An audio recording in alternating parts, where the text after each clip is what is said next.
हरे Krishna friends. तो आज हम चर्चा करने वाले हैं कि एक्सपोर्ट इंपोर्ट बिजनेस में हम मैक्सिमम प्रॉफिट कहां कमा सकते हैं। तो चलिए दोस्तों, बिना किसी टाइम वेस्ट किए इस वीडियो को सीधा शुरू कर देते हैं।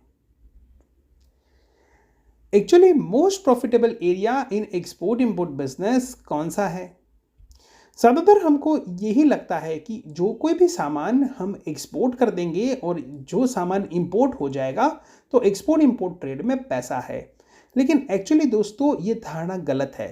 एक्सपोर्ट इंपोर्ट बिजनेस में उतना प्रॉफिटेबल मार्जिन नहीं रह पाता है, क्योंकि आजकल के ज़माने में पोर्ट डेटास हर किसी को अवेलेबल है, प्राइसिंग कोई चेक कर सकता है। जो शायद आज आप ज़्यादा मुनाफा कमा भी रहे होंगे तो वो कल इतना कंपटीशन के मार्केट में नहीं रहेगा अनलेस एंड अनटिल कोई ब्रांडिंग या कोई मोनोपोली ना क्रिएट हो जाती हो। लेकिन ज़्यादातर जब आप एक्सपोर्ट इंपोर्ट बिजनेस में एनालिसिस करेंगे तो आप खुद पाएंगे कि विदेशों में जो प्रोडक्ट एक्चुअली हम डेटा में चेक कर रहे हैं, जो प्रोडक्ट एक्सपोर्ट हो रही है, उसमें एक्चुअल में उतने मार्जिन्स नहीं है। तो फिर एक्सपोर्ट इंपोर्ट बिजनेस में पैसे कौन बना पाता है और कहाँ कौन से एरिया पे पैसे बन पाते हैं? राइट, वो एक्चुअली एरिया है ये वाला, यानी कि इंपोर्ट के बाद। राइट, जो कोई भी पार्टी यानी कि इंपोर्टर जब उसका होलसेलिंग या ट्रेडिंग कर पाता है, राइट, उनकी रीजनल कंट्री में, तब जाके पैसा बन पाता है। यानी कि आफ्टर इंपोर्टेशन जब उनका सेल होता है, और किनको सेल होता है? नॉन इंपोर्टिंग बायर को। तो नॉन इंपोर्टिंग बायर को जब सेल होता है उसमें हाईएस्ट पैसा है। अब यहां पर आप समझना चाहेंगे कि नॉन इंपोर्टिंग बायर्स क्या है और उनको मैं कैसे ढूंढ सकता हूं। दोस्तों, सबसे पहले आप ये समझ लीजिए कि नॉन इंपोर्टिंग बायर्स मतलब वही बायर है जिनकी मानसिकता ये है कि मेरे को एक्सपोर्ट इंपोर्ट बिजनेस में पड़ना ही नहीं है, यानी कि मैं किसी एक्सपोर्टर को ढूंढूंगा ही नहीं, मेरे को उनसे सामान लेना ही नहीं है, यानी कि वो इंपोर्टर नहीं है। इसलिए उनको हम बोलते हैं नॉन इंपोर्टिंग बायर्स, यानी कि वो कदापि इंपोर्ट नहीं करेंगे। अब आपका ये प्रश्न होगा कि ऐसे कौन से बायर्स हैं, राइट, जो इंपोर्ट ना करना चाहे। तो दोस्तों, बहुत सारे आपको बायर्स फॉरेन कंट्री में मिलेंगे जिनकी मानसिकता होती है कि मैं तो कभी इंपोर्ट करूंगा ही नहीं, लेकिन मैं यहाँ पर मेरी कंट्री में बिजनेस करूंगा, चाहे होलसेलिंग हो, रिटेलिंग हो, ट्रेडिंग हो, वो मैं करूंगा, लेकिन कभी भी मैं डायरेक्टली बाई नहीं करूंगा किसी दूसरे कंट्री से। इसका रीजन क्या है? क्योंकि वो सेफ पेमेंट टर्म में काम करना चाहते हैं। वो प्रोडक्ट को एक्चुअल में देखना चाहते हैं कि हाँ, ये मेरा प्रोडक्ट है, मैं मेरी आंखों के सामने देख पा रहा हूं, अब मैं उसको खरीदूंगा। राइट, तो उनसे वो क्यों ऐसा कर पाते हैं? क्योंकि ऑलरेडी उनको पता है कि मेरी कंट्री में अच्छा मार्जिन है, मेरे को ऑलरेडी गुड प्रॉफिट मिल ही रहा है, तो मैं क्यों इंपोर्ट एक्सपोर्ट के झंझट में पड़ूं, मैं क्यों इसको इंपोर्ट करूं।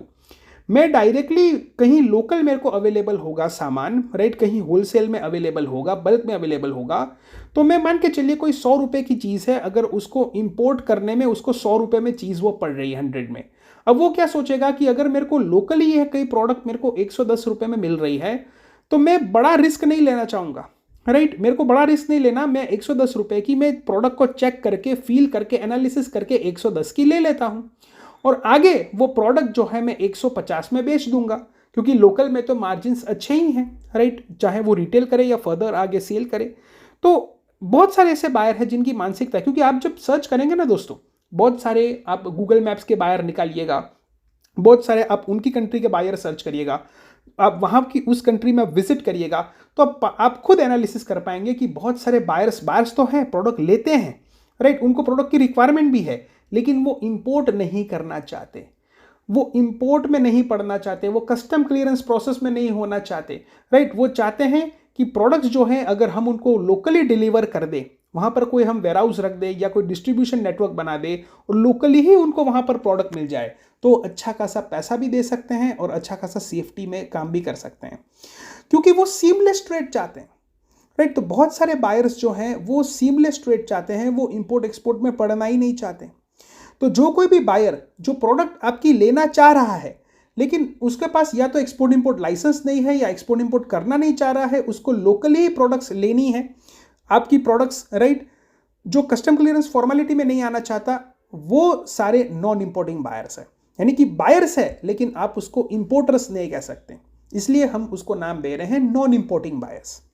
अब यहां पर दोस्तों आपका प्रश्न होगा कि ऐसे नॉन इम्पोर्टिंग बायर्स के साथ हम कैसे बिजनेस कर सकते हैं।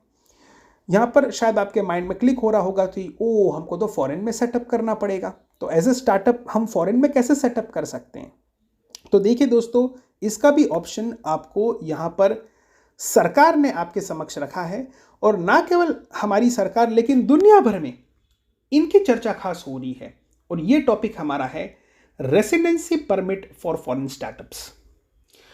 खास करके राइट, आज हम इंडियंस को ये एडवांटेज मिल रहा है कि हमको रेसिडेंसी परमिट, वीजास के लॉज, रूल्स, रेगुलेशंस इंडियाज के लिए अब लिबरल होते जा रहे हैं। हम देख रहे हैं कि कितनी सारी कंट्रीज हमको वीज़ा एंट्री फ्री ऑफर कर रही है, राइट। इसी तरीके से हमारी सरकार वर्क कर रही है कि हमारे स्टार्टअप्स बच्चों को जो एक्सपोर्ट इंपोर्ट का व्यापार करना चाह रहे हैं उनको रेसिडेंसी परमिट मिल पाए। ये रेसिडेंसी परमिट क्या है दोस्तों, ये थोड़ी हमारी जो टूरिस्ट वीज़ा है या बिजनेस वीज़ा है उनसे अलग है। क्योंकि हमको पता है दोस्तों कि टूरिस्ट वीज़ा में हमको एक लिमिटेड टाइम स्पान मिलता है और उसमें सिंगल एंट्री सिंगल एग्जिट होती है। बिजनेस वीज़ा में ठीक है कि जो ड्यूरेशन हमको मिला है उसमें मल्टीपल एंट्री एग्जिट हम कर सकते हैं उस देश में, लेकिन रेसिडेंसी परमिट में ये है कि हम वहाँ पर लॉन्ग ड्यूरेशन तक रह सकते हैं।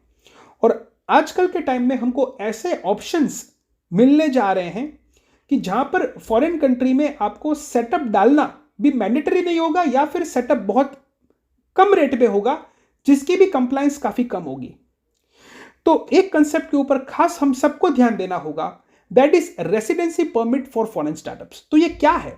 तो a residency permit for foreign startup is a visa that allows international entrepreneurs to establish and operate the startups in a host country, right. खास करके बहुत सारे बच्चे होंगे, बहुत सारे स्टार्टअप्स ऐसे हैं जिनको फॉरेन कंट्री में बिजनेस करना है, लेकिन उनके पास इतने ज़्यादा फंडिंग नहीं है, उनको ज़्यादा वहाँ पर रहने को नहीं मिलता, उनको वहाँ की कंट्री में सपोर्ट नहीं मिलता। तो वो रेसिडेंसी परमिट के बारे में स्टडी कर सकते हैं, वर्कआउट कर सकते हैं, और इसके अंतर्गत एज ए स्टार्टअप वो वहाँ पर विजिट कर सकते हैं। इससे फ़ायदा क्या होगा, स्टार्टअप को एडवांटेजेस क्या होगा? पहला एडवांटेज ये होगा कि उसका लो कॉस्ट, बहुत ही कम कॉस्ट में ज़्यादा ड्यूरेशन तक वो फॉरेन कंट्री में रह सकते हैं।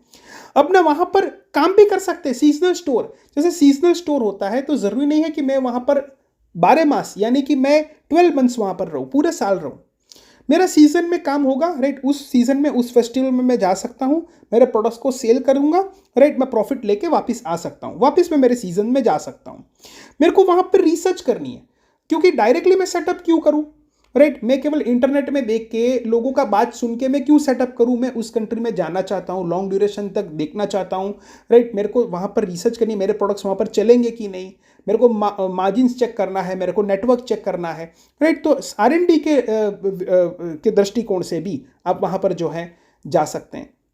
सेल्फ एम्प्लॉयड, आपको छोटा मोटा वहां पर काम भी मिलेगा।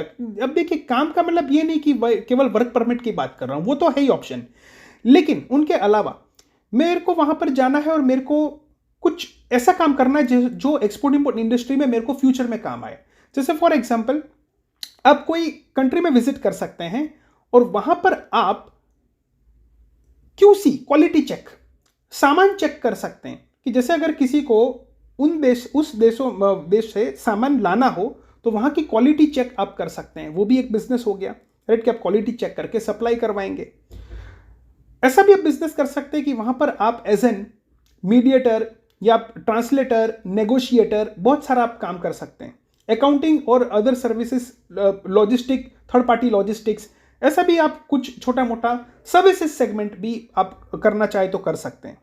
हालांकि इसके लिए आगे आपको वर्कआउट करना पड़ेगा, लेकिन देयर आर मेनी ऑप्शंस कि जिसके ऊपर आप स्टडी कर सकते हैं। अब यहाँ पर आपका सबसे बड़ा सवाल ये होगा कि इसमें हम कैसे आगे बढ़ सकते हैं।